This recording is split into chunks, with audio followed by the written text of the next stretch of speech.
आज हम बात करेंगे कि क्या बवासीर का ऑपरेशन कराने के बाद दोबारा से बवासीर शुरू हो जाता है या फिर दोबारा होने का चांस रहता है।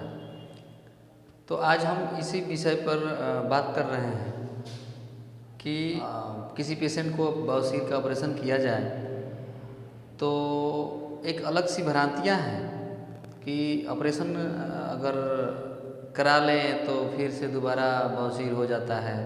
तो ये एक गलत भ्रांतियाँ हैं। साथ ही सारे प्रोसेस को जो पेशेंट हैं वो ऑपरेशन ही समझ लेते हैं।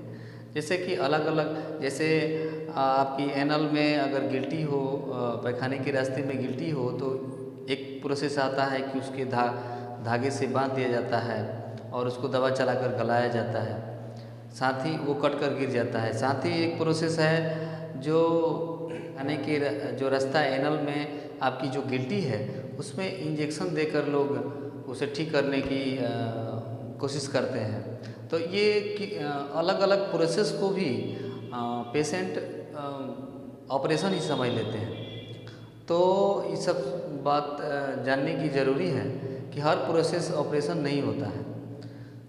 और एक ज़्यादा भ्रांतियाँ ये है कि ऑपरेशन कराने के बाद क्या ज़्यादा चांस रहता है फिर से दोबारा होने के।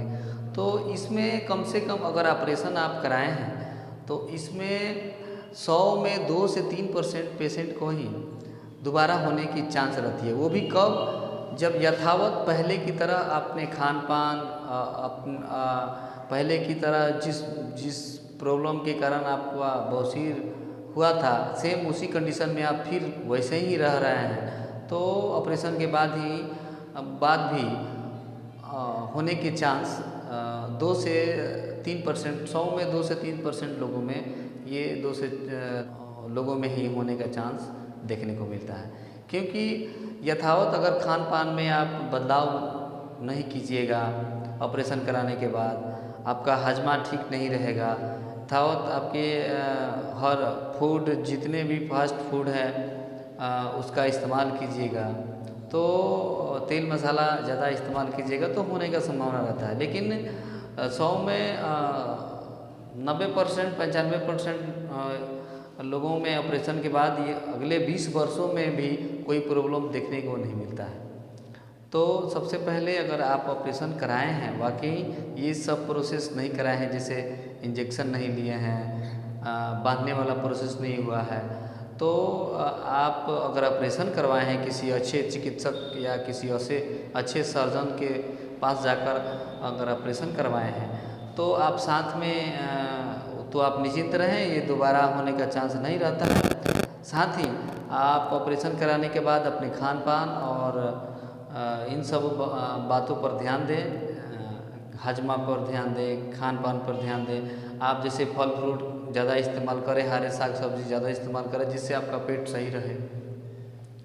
तो ये एक भ्रांति है कि ऑपरेशन कराने के बाद भी बवासीर ये हो जाता है। हाँ, अगर आपको फर्स्ट स्टेज में अगर बवासीर होने का लक्षण अगर दिखाई दे आपको तो आप बिना हिचकिचाए हुए आप डॉक्टर से जाकर दिखाएं, चेकअप कराएं कि हो सकता है कि ये बवासीर है, या हो सकता है कि आपका पैखाने के रास्ते में या इंटेस्टाइन में कोई जख्म हुआ हो, या हो सकता है आपके अंदर वो इंटेस्टाइन कैंसर का प्रॉब्लम हो। तो आप ऐसे पैखाने के रास्ते में ब्लड आने को ऐसे ही आप बवासीर ही समझ लेना गलत बात है। आप अच्छे डॉक्टर से सलाह लें या आप जाकर दिखाएं कि ये वाकई बवासीर है। बवासीर में भी कौन सा बवासीर है, पाइल्स है, हेमोरॉयड है या फिशर है, ये एक डॉक्टर ही आपको ये बेहतर बताएगा और बेहतर कर बताने के बाद आप अच्छे से उसका ट्रीटमेंट करवा सकते हैं। फर्स्ट में अगर आप डॉक्टर से दिखा रहे हैं तो बहुत कम चांस है कि आपको ज़्यादा प्रॉब्लम हो या बहुत जल्दी ही आपको क्योर दिया जाए। तो आगे बीमारी भी नहीं बढ़ेगा।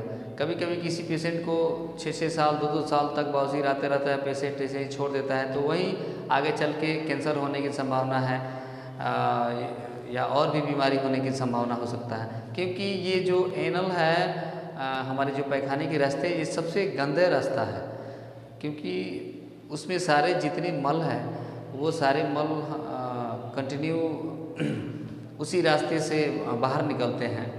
तो मान लीजिए कि आपका फीसर है या जख्म है वहाँ, तो मल जाकर वहाँ चपकेंगे, जख्म बनाएंगे, और जख्म बनाने के बाद धीरे धीरे आपको इन्फेक्शन होगा, इन्फेक्शन होकर कोई और बीमारी का ये रूप धारण कर लेगा।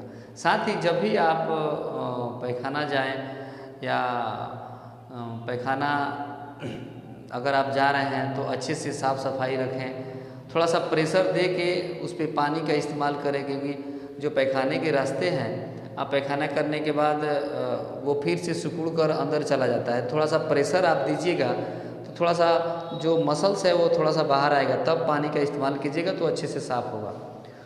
और साथ ही इस बात का ध्यान रखना है कि आप जब भी पैखाना जाते हैं, आपका कब्जियत हो या टाइट पैखाना हो, तो थोड़ा सा पैखाने करने में बहुत सारे सावधानी रखने की ज़रूरत होती है। क्योंकि आप जब भी प्रेशर लगाइएगा, बार बार प्रेशर लगाइएगा, पैखाना अगर सख्त हो टाइट हो, तो आप अगर प्रेशर लगाइएगा तो बार बार प्रेशर से पैखाना कीजिएगा, तो जो मसल्स होती हैं हमारे एनल के अंदर, रास्ते के अंदर, तो उससे प्रेशर पड़ेगा, वो बार बार प्रेशर के कारण वहाँ की मसल लूज होने लगता है।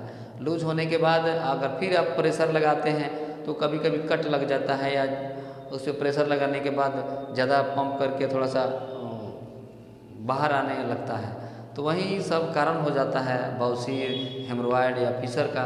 तो इस पे सबसे ध्यान दीजिए, क्योंकि हम इस सब पे अगर आप ध्यान दीजिएगा तो आपको बवासीर होने का चांस ही नहीं रहेगा।